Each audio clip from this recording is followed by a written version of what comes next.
வணக்கம் நண்பர்களே, முக்கிய செய்திகளை இந்த பதிவில் பார்க்க போகிறோம். தமிழக முதல்வர் ஸ்டாலின் அவர்கள் மோடிக்கு இறுதி எச்சரிக்கை அப்படின்னு சொல்லிட்டு ஒரு வீடியோ வெளியிட்டார்ல.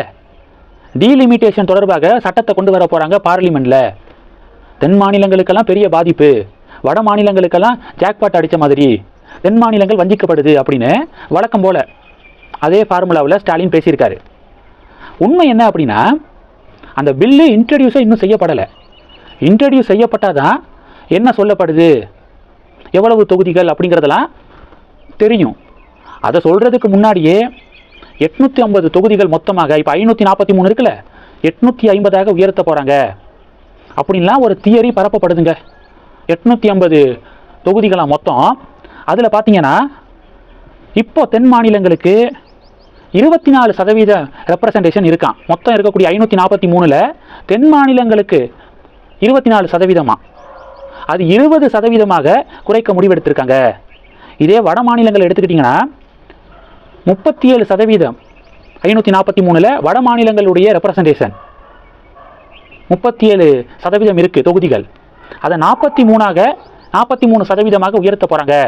அப்போது தென் மாநிலங்களுடைய ரெப்ரசன்டேஷன் பர்சன்டேஜ் குறையுது. 24%லேருந்து 20% ட்ராப் ஆகுது.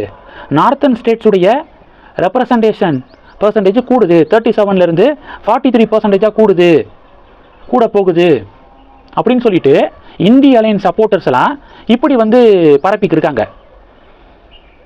தமிழ்நாடு ஸ்டாட்டிஸ்டிக்ஸ் அப்படிங்கிற ஒரு பேஜுங்க, சோசியல் மீடியா பேஜ். இந்திய அலையன்ஸ் சப்போர்ட்டர் போல் அவங்க அந்த பேஜ், சப்போர்ட்டிங் பேஜ் போல் அவங்க இப்படி உருட்டி வச்சுருக்காங்க. அதை உண்மை நம்பிட்டு முக்கிய தலைவர்கள் கூட இந்த பொய்யை பரப்பிக்கிருக்காங்க. 543 தொகுதியில் 39 தொகுதி தமிழ்நாடு. 543ல் 39 தொகுதி அப்படிங்கிறது எத்தனை சதவீதம்? அந்த சதவீதம் தான் 850ல் தமிழ்நாட்டுக்கு ஒதுக்கப்படும். அந்த சதவீதத்தின் அடிப்படையில் தான் தொகுதிகள் அலோகேட் பண்ணுவாங்க. அப்போது தமிழகத்துடைய தொகுதிகள் குறையாது, கூடும். உத்தரப்பிரதேசமும் 543ல் 80 தொகுதிகள் அப்படிங்கிறது எத்தனை சதவீதம் அப்படிங்கிறத பார்ப்பாங்க.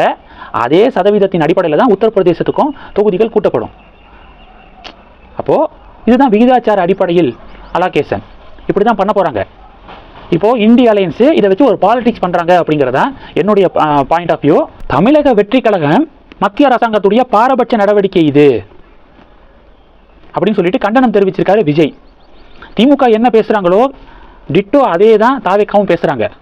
எல்லா ஸ்கீம்ஸையும் திமுக என்ன கண்ணோட்டத்தில் பார்க்குறாங்களோ அதே கண்ணோட்டத்தில் தான் தாவேக்காவும் பார்க்குறாங்க.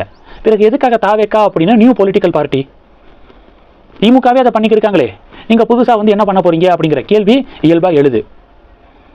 அதனால் பொலிட்டிக்கல் பார்ட்டிஸு வழக்கம் போல் பாலிடிக்ஸ் பண்ண ஆரம்பிச்சிருக்காங்க. என்னையை கேட்டால் சென்ட்ரல் கவர்மெண்ட்டு இந்த டேட்டை சூஸ் பண்ணதை அவங்க தவிர்த்திருக்கலாம். தேர்தல் முடிஞ்சதுக்கப்புறம் இந்த விவகாரத்தை கையில் எடுத்திருக்கலாம். என்னதான் அவங்க பண்ணுறது 100% சரியாக இருந்தாலும், இப்போ திமுகவை எடுத்துக்கிட்டிங்கன்னா மீடியாக்களை கண்ட்ரோல் பண்ணுறாங்க. மீடியாக்களை கண்ட்ரோல் பண்ணி இதுக்கு எதிராக பொய்யை பரப்புவாங்க. அப்போ மக்கள் மத்தியில் பார்த்தீங்கன்னா தமிழகம் புறக்கணிக்கப்படுதா அப்படின்னு சொல்லிட்டு மக்கள் மத்தியில் திணிப்பாங்க. இது தேர்தலில் பார்த்தீங்கன்னா ஒரு பெரிய தாக்கத்தை ஏற்படுத்துறதுக்கு வாய்ப்பு இருக்குது. அதனால் இந்த 16, 17, 18, 16ஆம் தேதியை சூஸ் பண்ணதெல்லாம் தப்பு. தேர்தல் முடிஞ்சதுக்கப்புறம் இதை அவங்க நார்மலாக பண்ணியிருக்கலாம். இனி வரக்கூடிய நாட்களில் திமுகவும் திமுகவுடைய கூட்டணி கட்சிகளும் இந்த டீலிமிட்டேஷன் தொடர்பாக என்னென்னமோ அடித்து விடுவாங்க. அண்ணாமலை மாதிரியான எஃபிஷியண்டான பர்சனை ப்ரெஸ் மீட்டு கொடுக்க வச்சு அதை பாஜக கவுண்டர் பண்ண தயாராக இருக்கணும். எவ்வளவு பொய்களை திமுக அலையன்ஸ் பரப்புனாலும் அண்ணாமலை மாதிரியான பர்சன் கொடுக்கக்கூடிய ப்ரெஸ் மீட்டு அந்த திணிப்புகள் எல்லாத்தையும் தவிடுபடி ஆக்க முடியும் அப்படின்னு பாஜக தொண்டர்கள் நம்புகிறாங்க. இந்த செய்திகளை பற்றி உங்களுடைய பார்வைகளை கமெண்ட் பண்ணுங்கள். தொடர்ந்து கணக்கில் இருங்க. அடுத்தடுத்து நிறையா பதிவுகளை பார்க்க போகிறோம். நன்றி. ஜெய் ஹிந்த்.